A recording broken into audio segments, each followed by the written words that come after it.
Hey everyone, it's Coach D. I have a client story for you. I love sharing the client stories. So I told this client last week I would be putting it out there, and I'm only getting to it now. So this client has been working with me for maybe a year and a half, I think, maybe a bit longer. Um, and so we've been doing working with hinges and deadlifts in our routines, and she's been doing great with that. We're steadily increasing that. Um, and so she was interested in throwing in some kettlebell work. She was curious about it and things. So I said, yeah, let's do that.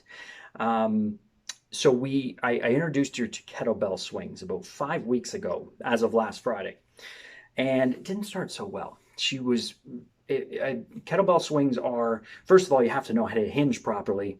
And since she does from her deadlift, it was still awkward for her though. There's a lot to consider. Um, it's a simple movement, but there's some quite a few little things in there that you need to remember and do in order to get good technique and get the most out of it. So she was a little put off by it and a little frustrated by it. And what we were doing was we were starting with just basically first we would start with the hike position, which is basically where you have the kettlebell down, you're set, and you hike it between your legs, and then you set it back down again just to get the pull motion first. And we kind of worked step by step up from there.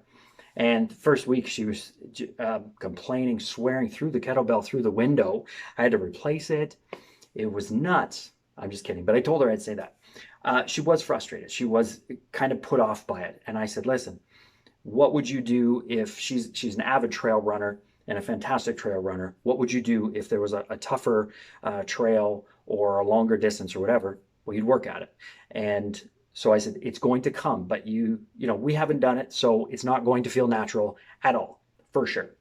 Um, and which she did not argue that. And so each week she was getting better and better. And this is just doing it once a week, which was really cool.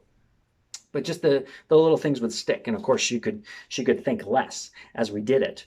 So the really cool part was from week one, where she was really like, this is not fun. I don't like this, to last week, where she did great technique, and she's feeling the movement, she's enjoying the movement now. Suddenly it's not, there's a lot less to consider and everything. In just 5 weeks of only once a week, she improved. So what's the point to this video? The point is nothing's going to feel natural that we haven't done before. We need to understand that. And the only way you can get better at anything in life is practice.